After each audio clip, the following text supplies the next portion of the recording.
హరే కృష్ణ. అందరికీ నమస్కారం. ఉపదేశామృతం నుంచి మనం ఒక్కొక్క బిందువుని తీసుకుంటున్నాం కదా. ఈరోజు అష్టమ బిందువును గురించి తెలుసుకుందాము. ముందుగా గురు ప్రార్థన చేసుకుని ప్రారంభిస్తాను.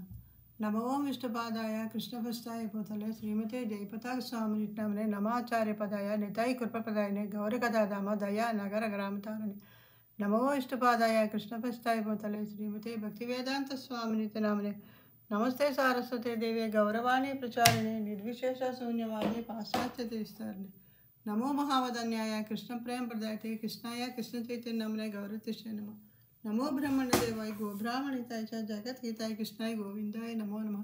హే కృష్ణ కరుణా సింధో దీనబంధో జగత్పతే గోపేశ గోపికా కాంత రాధాకాంత నమోస్తుతే తప్తకాంచన గౌరాంగీ రాధే బృందావనేశ్వరి వృషభానుసుతే దేవి ప్రణమామి హరిప్రియ వాంఛాకల్పతరుభ్యశ్చ కృపా సింధుభ్యో చ పతితానాం పావనేభ్యో వైష్ణవేభ్యో నమో నమః.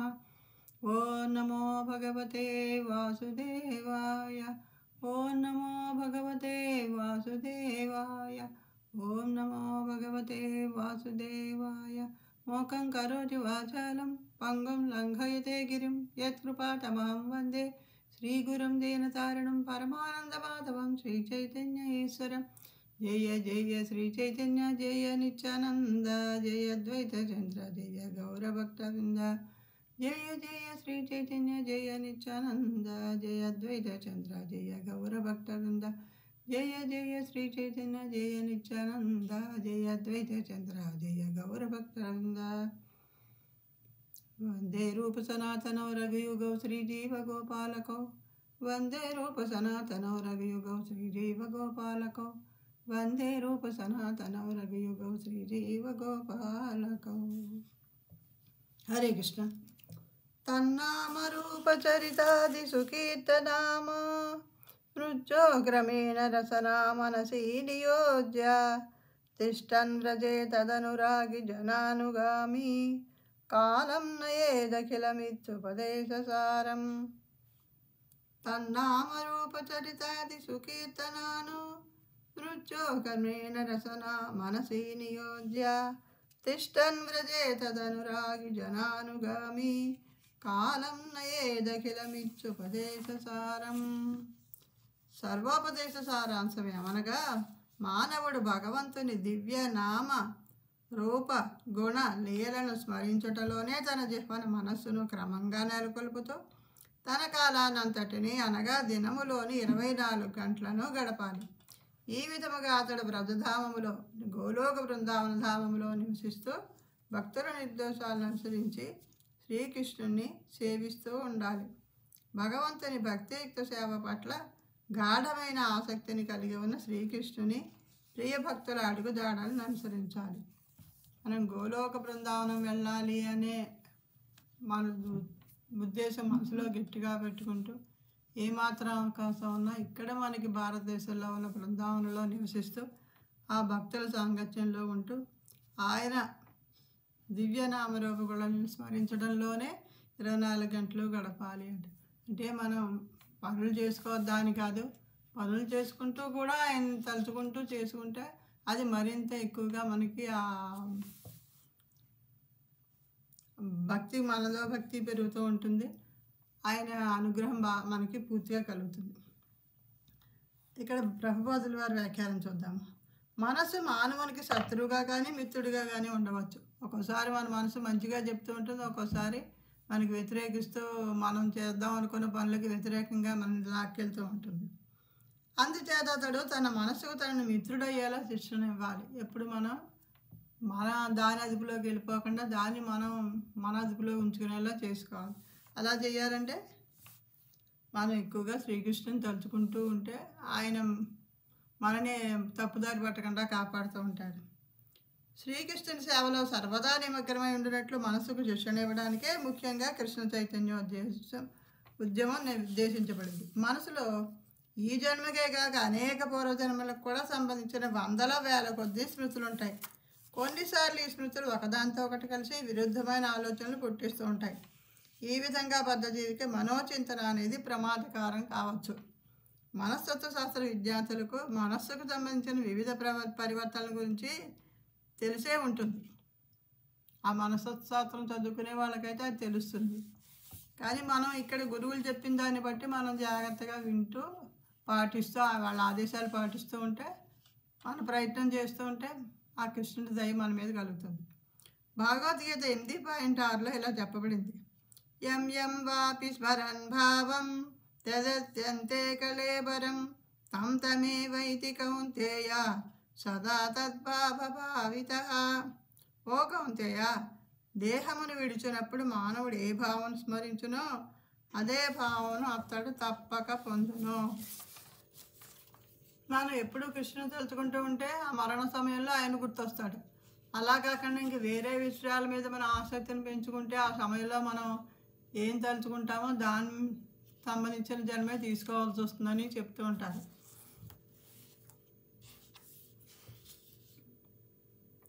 మరణ సమయంలో జీవుని మనసు బుద్ధి వచ్చే జన్మలో లభించు ప్రత్యేక శరీరం యొక్క సూక్ష్మ రూపాన్ని సృష్టిస్తాయి.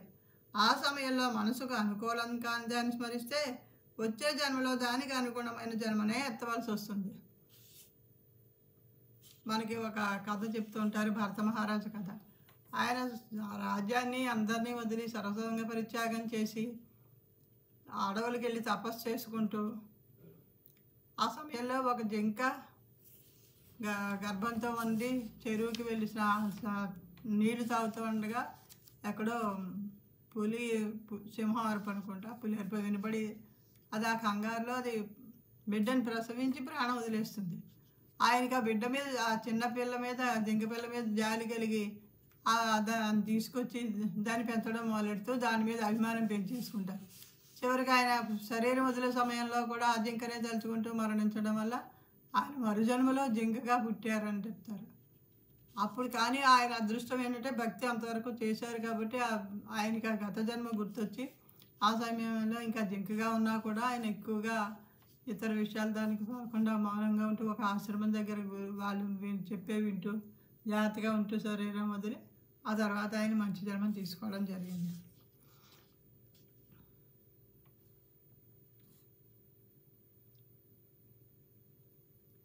అలా కాకుండా మరణ సమయంలో ఎవరైనా శ్రీకృష్ణుని గురించి స్మరించగలిగితే వారు ఆధ్యాత్మిక లోకమైన గోలోక బృందావనాన్ని పొందగలుగుతారు.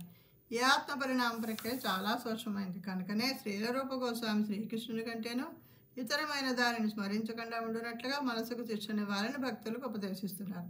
అలాగే జిహ్వకు కూడా శ్రీకృష్ణుని గురించే మాట్లాడినట్లు శ్రీకృష్ణుని ప్రసాదాన్ని భుజించినట్లుగా శిక్షనివ్వాలి. ఎప్పుడూ కూడా మనం ఇతర విషయాలు ఏం మాట్లాడకుండా ఎక్కడికెక్కడ మనం కంట్రోల్ చేసుకుంటూ ఉండాలి. ఎవరో ఒకరు వస్తుంటారు, ఏదో ఒకటి మాట్లాడడానికి ప్రయత్నిస్తుంటారు, కానీ ఇప్పుడు అవేమీ వద్దు, మనం దేవుడి గురించి మాట్లాడుకుందాం అని చెప్పి వాళ్ళని కూడా మనం మార్చడానికి ప్రయత్నించవచ్చు. అలాగే మనం ప్రసాదం మాత్రమే తీసుకుంటూ ఉండాలి, ఆయనకు అర్పించిన ప్రసాదం మాత్రమే తీసుకుంటూ ఉండాలి. శ్రీలరూప గోస్వామి తిష్టన్ వ్రజే, మానవుడు వృందావనంలో లేక వ్రజభూమిలోని ఏదో భాగంలో నివసించాలని ఉపదేశిస్తున్నారు. వ్రజభూమి లేక వృందావన ప్రదేశ వైశాల్యం 84 క్రోసులు ఉండి ఉంటుంది. క్రోశం అంటే 2 చదరపు మైళ్ళు. ఎవరైనాను వృందావనాన్ని తన నివాసంగా చేసుకున్నప్పుడు అక్కడ శుద్ధ భక్తుడిని ఆశ్రయించాలి. ఈ విధంగా ఒకరు ఎల్లప్పుడూ శ్రీకృష్ణుని గురించి, అతని లీల గురించి స్మరిస్తూ ఉండాలి. శ్రీల రూప గోస్వామి ఈ విషయాన్ని భక్తిరసామృత సింధువు 1.2.294లో ఇంకనూ ఇలా విశదీకరించారు. కృష్ణం పరం జనం చాస్య ప్రేష్టం నిజ సమీహితం తత్ కథారతశ్చాసౌ కుర్యాద్వాసం వ్రజే సదా. భక్తుడు దివ్యమైన వ్రజధామంలో ఎల్లప్పుడూ నివసిస్తూ కృష్ణ స్మరం జనం చాస్య ప్రేష్టం, శ్రీకృష్ణుని మరియు అతని ప్రియ సహచరులను ఎల్లప్పుడూ స్మరిస్తూ ఉండాలి. ఆయన లీలలు తలుచుకునేటప్పుడు ఆయనతో పాటు ఆయనతో అప్పుడు ఎవరెవరు ఆయనతో ఉన్నారో ఆయన సహచరుల పేర్లు కూడా మనకు గుర్తొస్తూ ఉంటాయి. ఆ విషయాలన్నీ మనం గురువుల ద్వారా వింటూ ఉంటే అదే మనం గుర్తు చేసుకుంటూ ఉండడానికి అవకాశం ఉంటుంది. అలాంటి సహచరుల అడుగుజాడలను అనుసరించడం వల్ల మరియు వారి నిత్య మార్గనిర్దేశంలో నడచడం వల్ల ఎవరైనానో దేవాది దేవుడైనా శ్రీకృష్ణుని సేవించాలనే గాఢమైన వాంఛను వృద్ధి చేసుకుంటారు. అవన్నీ వింటుంటే మనకు కూడా వాళ్ళలాగా భక్తి చేయాలి, వాళ్ళు ఎంత అదృష్టవంతులో కదా ఆయన చుట్టూ ఉండి ఆయన సేవించారు అనే ఒక భావం కలుగుతుంది కదా మనకి. శ్రీల రూపగోస్వామి భక్తిరసామృత సింధు 1.2.295లో ఇలా పేర్కొన్నారు. సేవా సాధక రూపేణ సిద్ధ రూపేణ చాత్రహి తద్భావలిప్సునా కార్య వ్రజలోకానుసారతః. దివ్య వ్రజధామంలో ఎవరైనానో అతని సహచరుల వంటి భావంతో దేవాదేవుడైన శ్రీకృష్ణుని సేవించాలి. అక్కడ అతడు శ్రీకృష్ణుని ప్రత్యేక సహచరుని ప్రత్యక్ష పర్యవేక్షణలో ఉంటూ అతని అడుగుదాడలను అనుసరించాలి. అంటే అక్కడ ఇప్పుడు కూడా భక్తులు ఉంటారు కదా, ఆ భక్తులతో సాంగత్యం చేసి వాళ్ళ ద్వారా మనం అన్నీ నేర్చుకుని ఎలాంటి నియమాలు ఉన్నాయో అవన్నీ పాటిస్తూ ముందుకు వెళ్ళాలన్నమాట. ఈ విధానాన్ని సాధన దశలోనూ బంధన స్థితిలో ఉన్నప్పుడు నిర్వహించే ఆధ్యాత్మిక సాధనలో, సాధ్య దశలోను భగవత్ సాక్షాత్కార దశలోను అతడు ఆధ్యాత్మికంగా పరిపక్వత పొందిన ఆత్మగా లేక సిద్ధపురుషుడిగా ఉన్నప్పుడు కూడా అభ్యసించవలను. ఏదో కొంచెం భక్తులు ముందుకెళ్ళాం కదా అని అక్కడితో ఇది వదిలేస్తే మళ్ళీ మనం అడుగుకి దిగజారిపోతాం. అందుచేత ఇప్పుడు కూడా ఇది భక్తుల సాంగత్యంలోనే ఉంటూ ఆ నియమాలు పాటిస్తూ ఆయన్నే తలుచుకుంటూ ముందుకు వెళ్ళాలి తప్ప మన భక్తులకు ముందుకు వచ్చేసాం ఇంకెందుకులే అని మనం నిర్లక్ష్యం చేయకూడదు.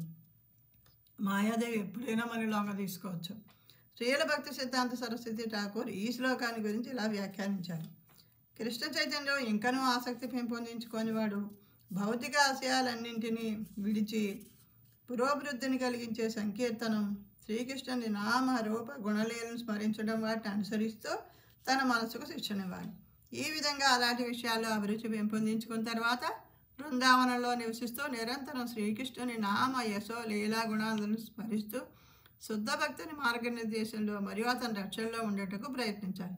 ఇదే భక్తియుక్త సేవను అలవరుచుకుంటకు కావలసిన సర్వోపదేశాల సారాంశం. మనకి అనిపించవచ్చు అందరూ వృందావనం వెళ్ళిపోయి ఉండాలంటే ఎక్కడ ఇదవుతుంది అని. మనం ఎక్కడ ఉంటే అక్కడే వృందావనం అని చెప్పి గురువులు చెప్తూ ఉంటారు. అంటే మనం మనసులో ఆ భావన ఉండాలి. అక్కడ ఎంత పవిత్రంగా ఉంటుందో అలాంటి పవిత్రత మన చుట్టూ కూడా మనం ఏర్పాటు చేసుకోవాలన్నమాట.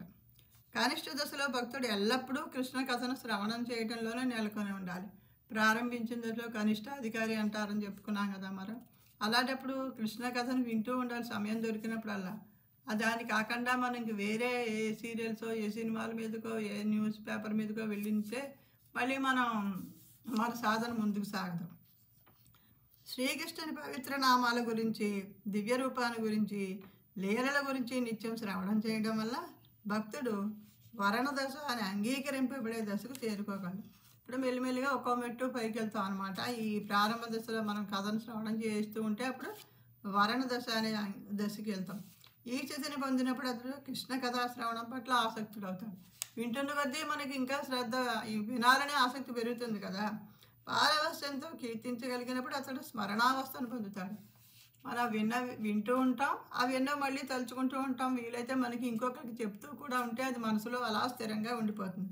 అలాగే కృష్ణుని గురించి కీర్తనలు ఆ పాడుకుంటూ ఉంటే అది ఎక్కువ స్మరణ పెరుగుతుందన్నమాట. స్మరణం, మరణం, ధ్యానం, అనుస్మరణ, సమాధి అనేవి కృష్ణ స్మరణలోని 5 క్రమసోపానాలు. ప్రారంభంలో కృష్ణ స్మరణ చేస్తున్నప్పుడు కొన్నిసార్లు ఆటంకాలు ఏర్పడవచ్చు. స్మరణ చేసేటప్పుడు ఒక్కోసారి బరుసు అటు ఇటు వెళ్ళచ్చు, లేకపోతే ఎవరో ఒకళ్ళు మనకి ఇబ్బంది కలిగించవచ్చు. అలాంటి ఆటంకాలు ఉంటే మనం చిరాకు పడిపోయి ఇంతేలే అని వదిలేయకుండా ముందుకు వెళ్ళాలి. కానీ తర్వాత అది నిరాటంకంగా కొనసాగిపోతుంది. ఎప్పుడైతే మనం పట్టుదలగా దాన్ని పట్టుకున్నామో అది ఇంకా ఆటంకాలు లేకుండా ముందుకు వెళ్తుంది. స్మరణం నిరాటంకంగా కొనసాగించినప్పుడు అది నిశ్చలమవుతుంది. దానినే ధ్యానం అంటారు. ధ్యానం విస్తరించి స్థిరమైనప్పుడు దీని అనుస్మృతి అంటారు. నిరాటంకమైన అనుస్మృతి వలన భక్తుడు సమాధి దశను పొందుతాడు. అది అంత తేలిక కాదు, కానీ మనం సాధన మన పనులు సమకూరు ధరలో అని అంటారు కదా, అలాగే సాధన చేస్తూ చేస్తూ చేస్తూ ఉంటే ఎప్పటికైనా ఆ అదృష్టం మనకి కలగవచ్చు.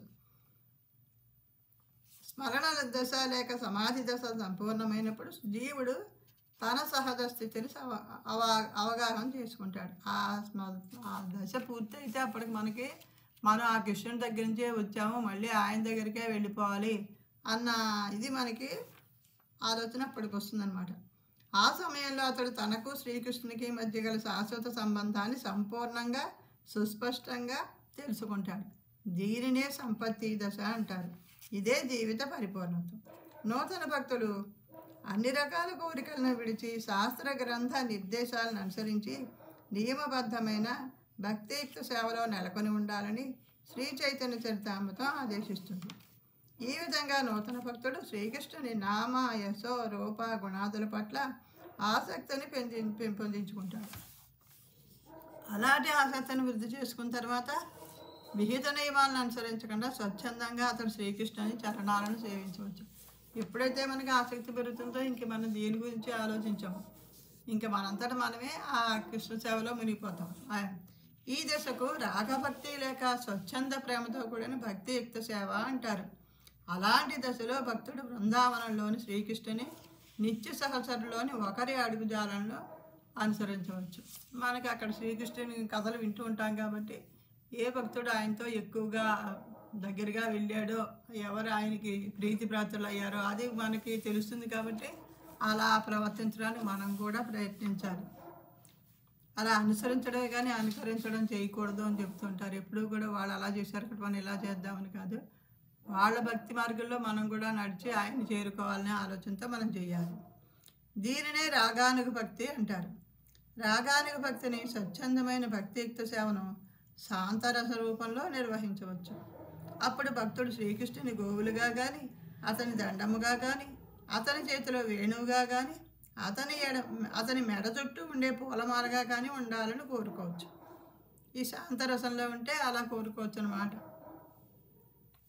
దాస్యరసలో భక్తుడు చిత్రకుడు, పత్రకుడు లేక రక్తకుడు అనే సేవకుల అడుగుజాడలను అనుసరించవచ్చు. మనం ఆయనకి దాసులుగా ఉండాలి అనుకుంటే మనం ఆయనకి సేవలు ఎవరు చేశారో వాళ్ళ అడుగుజాడలను నడవచ్చు. స్నేహంతో కూడిన సఖ్యరసలో భక్తుడు బలదేవుల్లా కానీ, శ్రీధాముని అంటే సుధాముల్లా కానీ భగవంతునికి మిత్రుడు కావచ్చు. మనం సాఖ్యరకం అంటే స్నేహం. ఆ స్నేహం ద్వారా అలా ఉండాలంటే ఆయనకి బలరాముడు ఆయనకి అన్నగారైనా సరే ఆయనతో చాలా స్నేహంగానే ఉన్నారు. అంతే అలాగే సుధాముడు కూడా అలాంటి వాళ్ళలాగా మనం మిత్రుడు కావచ్చు అంటారు. అలాగే వాత్సల్య ప్రేమ లక్షణం అంటే వాత్సల్య రసలో భక్తుడు యశోద నంద మహారాజు అంటే పుత్ర వాత్సల్యం అలా ఉండొచ్చు. శృంగార ప్రేమ లక్షణాలు గల మాధుర్య రసలో శ్రీమతి రాధారాణిలా కానీ, ఆమె చెలికత్తులైన లలితాదుల్లా కానీ, ఆమె మంజరులైన అంటే సేవకులైన రూప మరియు రతుల వలె కూడా కావచ్చు. ఇదే భక్తియుక్త సేవ విషయంలో సర్వోపదేశాలు సారం. మనం ఎప్పుడూ కూడా ఆయన మాధుర్య రసం దాకా వెళ్ళాలని కోరుకోకూడదు. ఎప్పుడూ మనం ఆయన దాసులుగానే ఉండాలి. అలాగే సేవ చేయాలి. ఎప్పటికీ మన నిజ పరిస్థితిని మనం గుర్తించుకొని ముందుకు నడవాలి. హరే కృష్ణ. ఈరోజు ఇది పూర్తయింది. చిన్న పాట వినిపించాలనుకుంటున్నాను ఈరోజు.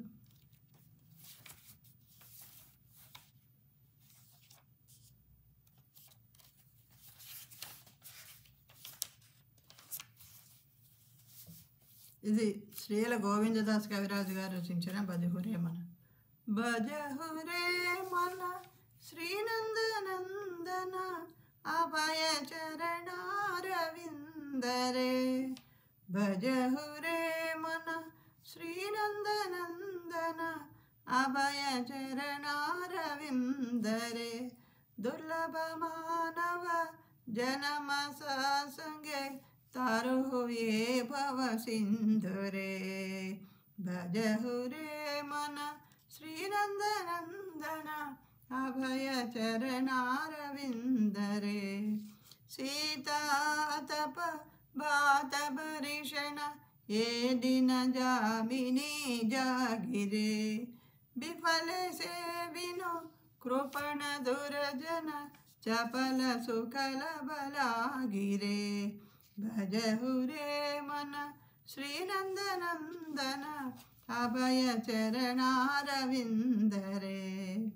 यदन यौवन पुत्र परिजन हिदेकी आचे परती तीरे. कमल दल जल जीवन टलमल भजहु हरिपदनी तीरे. भजहुरे मन श्रीनंदनंदन अभय चरणारविंदरे.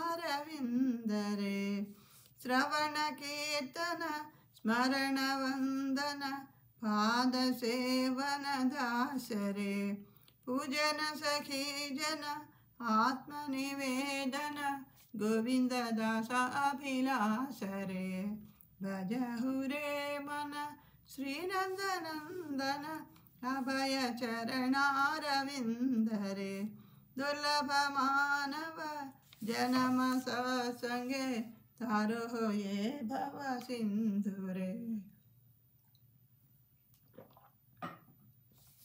हरे कृष्णा कृष्ण कृष्ण हरे हरे हरे राम राम राम हरे हरे भजहु रे मन श्रीनंदनंदन अभय चरणारविंद रे। దీని భావం, ఓ మనసా, అభయమిచ్చుడు ఆ నందకుమారుని పాదపద్మములను భజింపు. దుర్లభమైన మానవ జన్మ లభించినది కాబట్టి సాధు సాంగత్యం ద్వారా ఈ భవసాగరాన్ని దాటుము. శీతోష్ణము గాలివానల వల్ల బాధపడుచు రాత్రి పగలు నిద్ర లేకుండా గడుపుతున్నాను. క్షణికానందము కొరకు అనవసరంగా దుష్టులను నీచులను సేవించదును. ధనము యవ్వనము పుత్రులు మరియు కుటుంబ పరివారముల వలన నిజమైన ఆనందం లభిస్తుందని నమ్మకమేముంది? ఈ జీవితము తామరాకుపై కనిపించు నీటి బిందువు వంటిది కాబట్టి నీవు ఎల్లప్పుడూ శ్రీహరి పాదపద్మమును సేవింపుము.